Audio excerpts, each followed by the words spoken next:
Few terrorists worldwide hold the reputation that Osama bin Laden managed to garner. The leader of Al-Qaeda was responsible for the September 11, 2001 attacks in New York and Washington, considered the worst attack against the United States, where nearly 3,000 people died.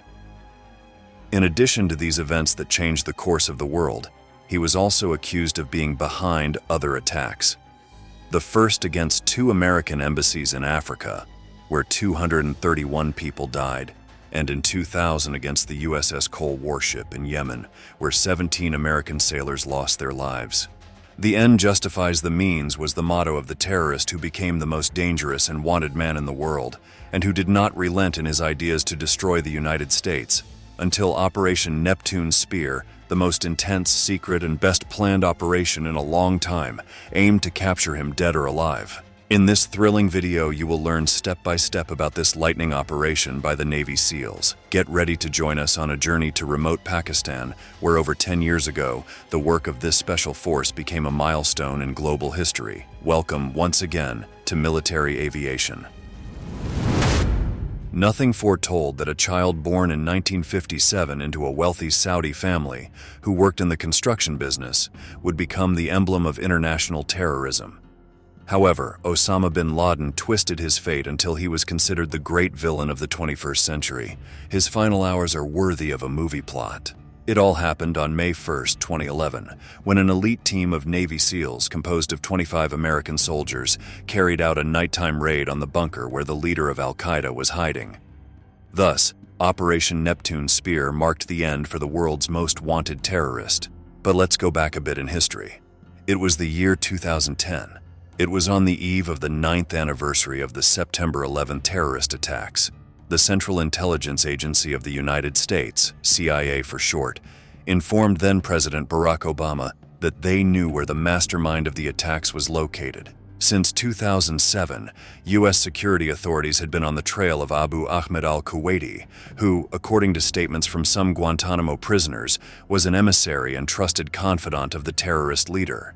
In 2010, they confirmed that he was living with his brother and their families in a compound in Abbottabad, 100 kilometers from Islamabad, the capital of Pakistan.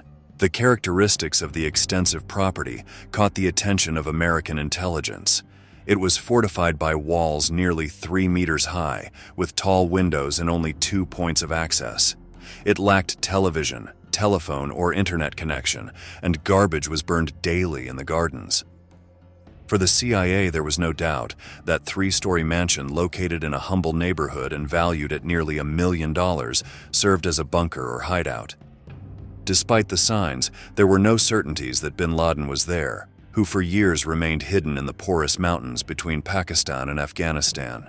The United States needed concrete evidence to consider a possible assault operation, so intense surveillance was carried out in the vicinity of the compound, including the use of spy satellites. As the months passed, the conviction of CIA agents grew. They were practically sure that the tall, bearded man they saw walking inside the compound was bin Laden. By late December 2010, the United States was ready to act. Amid intense secrecy, the top military brass began planning the operation. The first option was a missile strike. However, the idea was discarded due to the difficulty of proving that the leader of Al-Qaeda had been killed. The second option was a nighttime helicopter assault. With the likely mission already studied and analyzed, only the decision of the executive was missing. On April 28, 2011, Obama met with senior officials in the White House Situation Room. The president wanted to hear everyone's opinion. Among those who opposed the raid were Secretary of Defense Robert Gates and then Vice President Joe Biden. The rest of the high command was in favor. One day later, on April 29th, after intense days of secret meetings, Obama finally gave the green light to the Special Forces to carry out the riskiest and most dangerous mission in a long time, to capture Osama bin Laden dead or alive. After an international manhunt that lasted nearly a decade, the chosen date to carry out the mission was Sunday, May 1st. The clock struck 10:30 p.m. when 25 soldiers from the elite unit of the Navy SEALs took off in 4 Black Hawk helicopters from a U.S. military base in Jalalabad towards Abbottabad.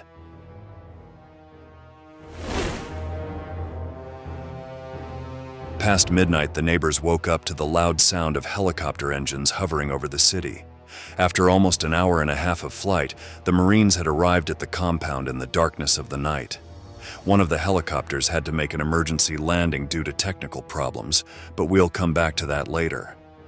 The American soldiers descended carrying explosives, weapons, and night vision devices. The mission of surgical precision was being followed live from Washington through unmanned aircraft cameras over bin Laden's compound. In the White House Situation Room, Barack Obama was accompanied by Biden, the then Secretary of State, Hillary Clinton, members of the cabinet, and high-ranking defense and security officials.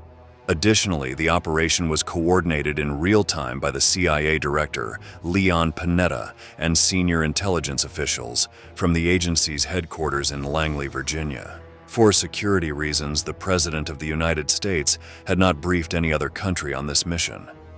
Neither had the Pakistani authorities, so the operation had to be swift and concluded before the forces of that nation were alerted. But let's return to Abbottabad, to the compound where bin Laden spent his last minutes, even though he had no idea of what was happening outside. The SEALs blew up a metal door in a brick wall with explosives. Inside, the soldiers found several women and children in different rooms. After advancing a few meters, a shootout ensued. On the first floor, al-Kuwaiti, the highly tracked emissary, was killed, and on the second floor, Khalid bin Laden, one of the sons of the former leader of al-Qaeda. Part of the group went up the stairs to make sure there was no one else on the second floor, while two of the SEALs went straight to the top floor in search of the main target. Robert O'Neill was the one who entered the room where the Saudi terrorist leader was, along with a woman who stood between them. But he didn't hesitate. The soldier calmly aimed and fired, killing both. Operation Neptune's spear had been accomplished. Immediately afterward, the Marines sent the most awaited message, Geronimo Ikia. Geronimo was the codename assigned to bin Laden, referring to a leader of the 19th century Apaches who was considered the primary terrorist of the time. Ikia stands for enemy killed in action.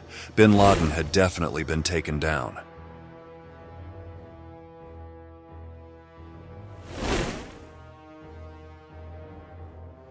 John Brennan, then the president's chief counterterrorism advisor, stated, "There were no cheers or celebration. It was a sense of accomplishment." The special forces gathered documentation and electronic devices, and after nearly 40 minutes, they placed the corpse in a bag and hastily departed. The clock struck 1 a.m. Outside, some curious neighbors began to approach to see what was happening amidst all the commotion. Confusion escalated when they heard a loud explosion in the distance. The American soldiers had destroyed the damaged helicopter to prevent it from falling into enemy hands.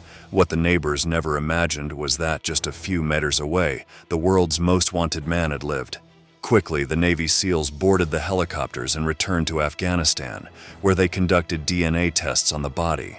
After confirming his identity, they transferred him to the American aircraft carrier USS Carl Vinson, where Muslim religious rites were performed. Once completed, they buried the body in the Arabian Sea.